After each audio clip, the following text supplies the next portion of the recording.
7 years ago, this is what SB19 said after reacting to their old videos. For future plans, gusto namin siguro na ma-recognize yung grupo namin. Parang gusto namin improve din na ano yung kaya din namin gawin. And syempre ma-inspire lahat sa napagdaanan din namin. 7 years later, this is what others say about SB19.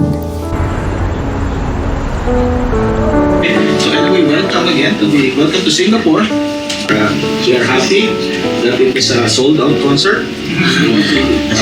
It's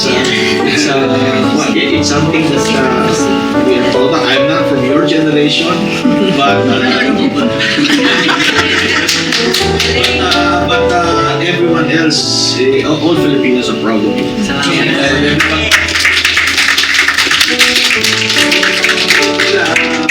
Even my mother, she knows SB19.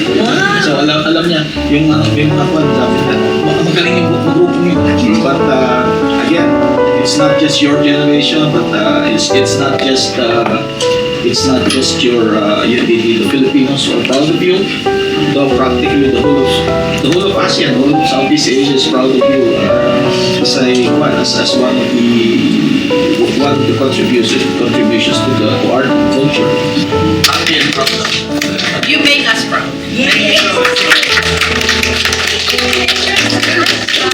One, two, three.